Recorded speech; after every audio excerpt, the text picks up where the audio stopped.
ఫోన్లో అందుబాటులోకి రైట్. ఇక మనం డిబేట్లోకి వెళ్తే మనతోటి మేడా విజయశేఖర రెడ్డి గారు తెలుగుదేశం పార్టీ రాష్ట్ర అధికార ప్రతినిధి వారు మనతోటి జుంకలు అందుబాటులో ఉన్నారు. గుడ్ ఈవినింగ్ అండి మేడా విజయశేఖర రెడ్డి గారు. నమస్కారం బ్రహ్మనాయుడు గారు.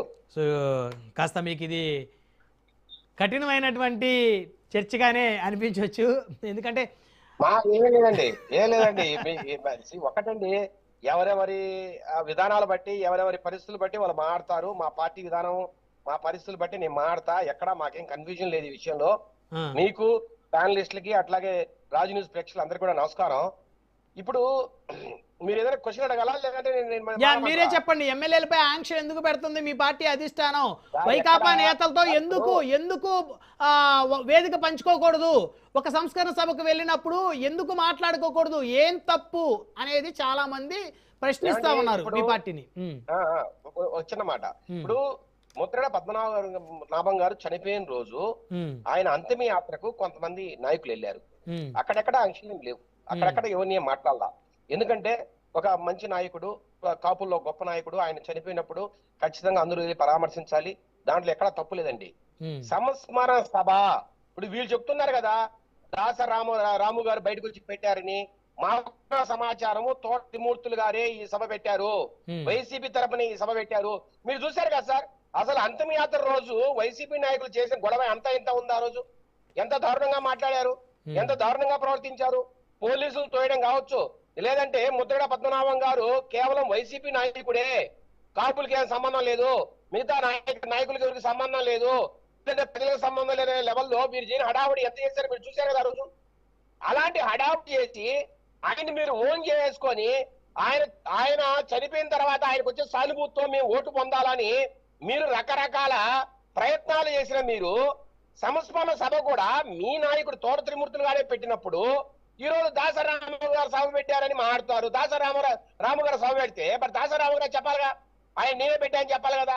మరి తోట త్రిమూర్తులు గారు పెట్టారు ఎందుకు అంటున్నారు బయటంతా? సరే ఇదంతా కూడా కాదు. ఇప్పుడు అంటే ఎవరు పెట్టుకొని ఒక సంస్కరణ సభ వారికి సంబంధించి అభిమానంతో వారికి నివాళులు అర్పించాలని చెప్పేసి అన్ని పార్టీలో ఉన్నటువంటి వారిని, అదేవిధంగా కొన్ని మిగతా సామాజిక వర్గాలు వారు కూడా గుంటూరు వేదికగా పార్టిసిపేట్ చేశారు. మిగతా సామాజిక వర్గాలు చెందినటువంటి వారు కూడా, వాళ్ళకి ఎవరికి లేనిది బోండమ్మ గారికి ఎందుకు ఆంక్ష అనేది ఇక్కడ. సార్ ఇప్పుడు అంతిమ యాత్రలో మీరు ఎవరినైనా రానిచ్చారా, ఎవరినైనా పిలిచారా, లేదంటే ఎవరినైనా మాట్లాడిచ్చారా? పిలుస్తారా విజయశేఖర రెడ్డి గారు? పిలుస్తారా? అలాంటి కార్యక్రమంలో పిలుస్తారా? ఎవరికోళ్ళు చొరవ తీసుకొని వెళ్తారు, ఓన్ చేసుకుంటారు, నివాళులు అర్పిస్తారు. హడావుడికి సార్ మీరు చేసిన హడావుడికి మిగతా నాయకత్వాలు భయపడిపోయాయి. టీడీపీ నాయకులు కావచ్చు, లేదా జనసేన నాయకులు కావచ్చు, భయపడిపోయే పరిస్థితి. అసలు పోలీసులనే మీరు మెడబట్టి పైడి వస్తూ ఉంటే మిగతా పార్టీ నాయకులు వచ్చి నిలబడగలరా?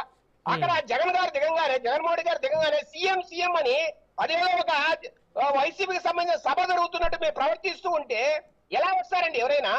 అంతటి అన్యాయమైన పరిస్థితి మీరు కల్పించి ఆ రకంగా మీరు ఒక విషయాన్ని వెదజల్లి అక్కడంతా చుట్టుపక్కల సంస్మరణ సభ పెట్టినప్పుడు టీడీపీ నాయకులు అందులో వెళ్ళడమే నాకు తెలిసి అది కరెక్ట్ కాదు. లేదు ఒకవేళ ముద్రగడ పద్మనాభం గారి మీద వెళ్ళడమే కరెక్ట్ కాదా? నేనంటున్నా, వైసీపీ వారు పెట్టినప్పుడు టీడీపీ వారు వెళ్ళడం కరెక్ట్ కాదు. ఎందుకంటే వారు విషయాన్ని ఎదుగుతున్నారు, విష సంస్కృతిని పెంచి పోషిస్తున్నారు. ఈ రోజు తెలుగుదేశం నాయకుల మీద కావచ్చు, లేదంటే మా అధినాయకుల మీద కావచ్చు, లేదంటే పార్టీ మీద కావచ్చు, వారు చమ్మే విషయం ఇంత ఉందా సార్? నిజంగా వారు మంచివారైతే అంతిమయాత్ర రోజు అంత హడావుడి ఎందుకు చేశారు? సార్ ఈ రోజు అధికార లాంఛనాలు పంపిస్తే ఎందుకు వద్దన్నారు? ఎందుకు మెడబెట్టి గంటేశారు? వాళ్ళ సొంత కూతురు వేసి ఎందుకు ఆమెను పారిపోయేలా చేశారు? ఆమెను వెంబడించి మరీ తరిమి కొట్టారు. ఇలాంటి విషయ సంస్కృతి ఉంది కాబట్టి మీరంతా జాగ్రత్తగా ఉండని చెప్పారు. సరే వెళ్ళారు, బోండమ్మ గారు వెళ్ళారు, సరే ఓకే. ఆ తర్వాత ఏంటండి కాపుల్లో అలజడుందని. ఏం అలజడుందండి కాపుల్లో? అంటే మీరు ఎవరైనా కూర్చొని మీరు అలజడుందని మాట్లాడితే అలజడున్నట్ట? నేను సూటిగా ప్రశ్నిస్తున్నా, ఎక్కడ అలజడుంది? ఎవరి దగ్గర అలజడుంది? వెంకటేష్ గారు